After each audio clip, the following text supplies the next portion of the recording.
Hi friends, Radhe Radhe, জয় শ্রীকৃষ্ণা। সবাই কেমন আছো? আশা করি ভালো আছো।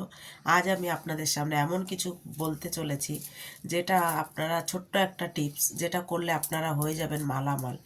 যে আজ একটা গ্রহের ব্যাপারে আপনাদের সামনে বলতে চলেছি, যেটা আপনাদের রাশিতে যদি আসে তাহলে আপনাদের মালামাল ফকির থেকে রাজা বানিয়ে দেয়, রাজা থেকে ফকির বানিয়ে দেয়। তাহলে যদি আপনাদের মনে হয় যে আপনাদের কোনো নেগেটিভ এনার্জি আপনাদের শরীরে বা ঘরে আপনাদের মনে হচ্ছে, অথবা আপনাদের হতে হতে কাজ আটকে যাচ্ছে, কোথাও পয়সা পাওয়ার আছে, কথা দিয়ে দিয়েছে কিন্তু তবুও পাচ্ছেন না, যে কোনোভাবে আপনাদের হওয়া কাজও বন্ধ হয়ে যাচ্ছে, তারপরে আপনাদের নেগেটিভ এনার্জি আপনাদের শরীরে ফিল হচ্ছে, এইসব বিষয়গুলো হয় একমাত্র রাহুর জন্যে। রাহু যদি আপনাদের গ্রহের স্থানে ভালো থাকে তাহলে আপনাদের সব সমস্যার সমাধান হবে।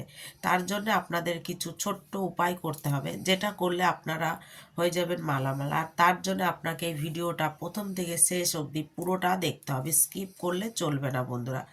তাহলে আপনারা যদি আপনাদের নিজেদের নেগেটিভ এনার্জি, ঘরের নেগেটিভ এনার্জি, আপনাদের হওয়া কাজ, এগুলো যখনই বন্ধ হয়ে যাবে, সেগুলো যদি আপনারা চালু করতে চান, সেগুলো যদি আপনারা ঠিক করতে চান, আপনারা যদি একদম মানে রাতারাতি মালামাল হতে চান, তাহলে আপনাদের এই উপায়টা অবশ্যই করতে হবে। আর যদি এই উপায়টা আপনারা করতে পারেন তাহলে আপনাদেরই খুবই ভালো হবে।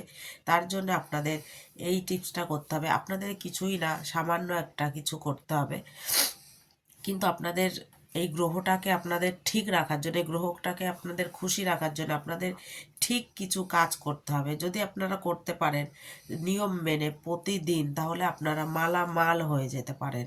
এটা আমি বলছি না, শুধু এটা সবাই জানে যে রাহু হচ্ছে গিয়ে আমাদের এমন একটা গ্রহ যেটা আপনাদের যদি ভালো থাকে আপনাকে ভিখারি থেকে রাজা বানিয়ে দেবে, আর যদি খারাপ থাকে রাজা থেকে ভিখারি বানিয়ে দেবে, রোডপতি বানিয়ে দেবে।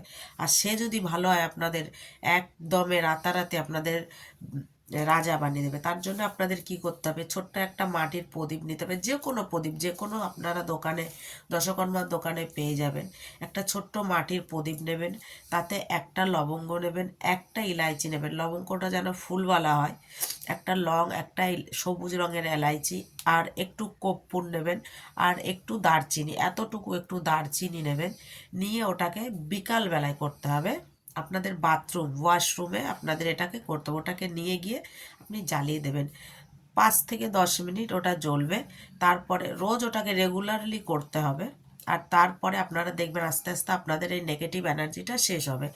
আপনারা এটাও করতে পারেন, ঘরেও আপনারা ওর ধোঁয়াটা দিতে পারেন, কিন্তু যেটা বাথরুমে করবেন সেটা আর বাইরে আনবেন না।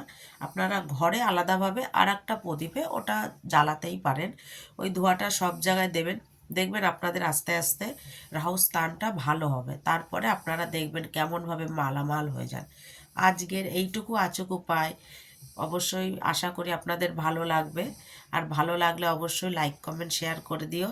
রাধে রাধে বন্ধুরা, জয় শ্রীকৃষ্ণা, বাই বাই। কাল আবার আসবো নতুন একটা কিছু আপনাদের ভালোর জন্য, কিছু ছোট্ট টিপস নিয়ে। তার জন্য আপনারা ভালো থাকুন, সুস্থ থাকুন।